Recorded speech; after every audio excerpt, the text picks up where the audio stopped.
Naam, ndugu zangu, karibuni sana. Leo ni siku ya darasa. Mmekutana tena na Dr. Simbambili nguvu ya maono.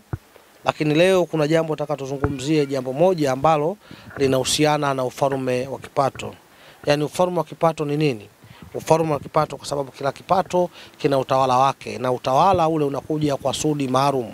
Yaani tunazungumzia kuna koo moja la majini ambalo hilo ni koo linalosababisha watu wengi wanafanikisha maisha yao. Na ili uweze kufanikiwa ni kwamba huyo mnyama ama huyo jini ni lazima uwe naye, yani umtii yeye masharti yake, na wewe utaweza kufanikiwa. Na hao ndio wanatumia viongozi wengi wakubwa sana, na watu unaona maarufu, hao ndio watu wanamtumia mnyama huyo sana. Mnyama huyo mara nyingi yeye anaitwa Zuhura. Zuhura ni koo moja la daira mali, ni mnyama huyo, ni jini mkubwa sana.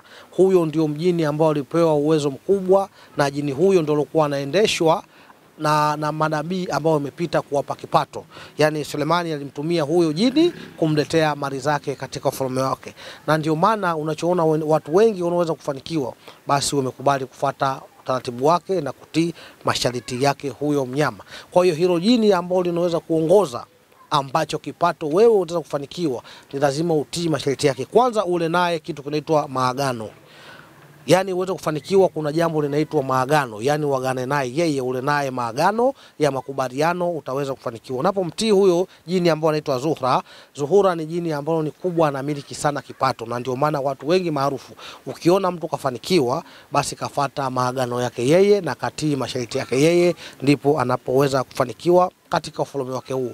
Kwa hiyo ndugu zangu, na miambie jambo moja tu, leo nimekuja kumiweka wazi ili muweze kufanikisha mnachokihitaji. Hauwezi kufanikisha kama huna maagano na huna huyo mnyama ama hilo jini ambaye wewe kukuongoza katika ufalme wako wa daira mali. Hautafanikiwa katika maisha yako. Kikubwa ni kufuata masharti yake na kutii, na uwe tayari kutimiza yale yake yoyote anayotaka yeye, basi wewe utaweza kufanikiwa. Kwa hiyo unapomwona mtu leo hali yake imekuwa ni ndogo sana, hana mafanikio yote, lakini baada ya mwaka mmoja kana mafanikio makubwa, jiulize mafanikio haya kwa nini kayapata ghafla?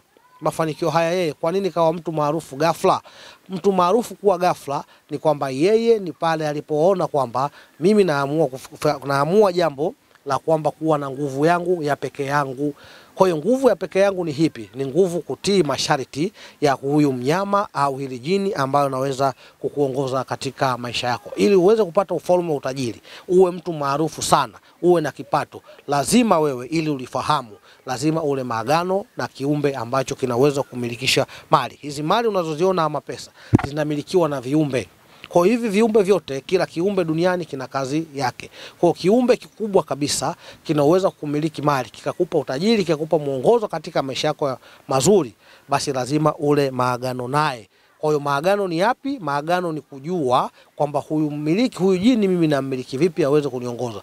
Ukishafuata utaratibu wake ukatii, utaweza kufanikiwa. Ndugu yangu, hautakuwa na maisha mabovu, hautadhalaulika, utathaminika, kwa sababu pesa yoyote ina maagano, na ni lazima ufanye maagano kamili. Yani usikeuke maagano, utafanikiwa bila shaka lolote. Kwa hiyo ndugu zangu, karibuni sana. Leo bwana nimekuja kumipa taarifa hii. Unapoona mafanikio, jua kuna mtu kala maagano na kiumbe kisichoonekana, ndio mafanikio yake yanaweza kuonekana. Kwa hiyo ili uweze kufanikiwa na wewe mafanikio mazuri, lazima ule maagano. Karibu sana kwa Dr. Simbambili nguvu ya maono.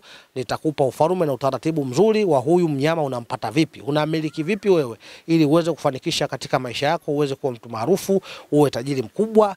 Basi nione, piga simu kwa namba zinazopita hapo chini, utaweza kufanikiwa. Nitakupa siri ya nguvu ya maono na mnyama huyu ambao anamiliki mali. Mnyama huyu anaitwa Zuhura. Kwa hiyo ukifuata maagano naye na nikakupa elimu yake, basi wewe utakuwa ni mtu mkubwa sana katika huu ulimwengu, na utakuwa mtu maarufu. Na ndio maana kuna watu wanazungumza mbele ya raiki, wanasema mimi nataka niwe mtu mkubwa sana. Kesha ajua yeye jambo lake ni lipi la kufanya, kesha kula maagano na kiumbe kisichoonekana. Kwa hiyo yeye kikubwa tu anafuata utaratibu wa masharti anopewa na kile kiumbe, ndipo mafanikio yanapoanzia hapo. Ndio maana anaongea mtu kwa kujisifu na kwa kujigamba, kwa sababu tayari keshajua maono yake yeye, alishamwambia wewe ni mtu maarufu kupitia jambo hili na kuwa na huyu mnyama au hili jini linomiliki mali hizi. Kwa hiyo ndio maana walikuwa kuna wafalme ama kuna manabii walikuwa wao wanamiliki mali tu. Wanamiliki vipi? Wao walikuwa wanamiliki kutokana na hawa viumbe ambao vina utawala wa majini ambao utawala wa mali unazimiliki wao alikuwa naye huyo kiumbe. Kwa hiyo yeye kiumbe huyo akimuita anakuja, na jini yote akiitwa anakuja. Kwa hiyo ili ufanikiwe, karibu kwa Dr. Simbambili Nguvu ya Maono ili uweze kufanikisha mnyama huyu ama jini huyu wa utajiri, tutakupa uweze kupata mafanikio mema. Karibuni sana ndugu zangu kwa ndani ya Tanzania na nje ya Tanzania.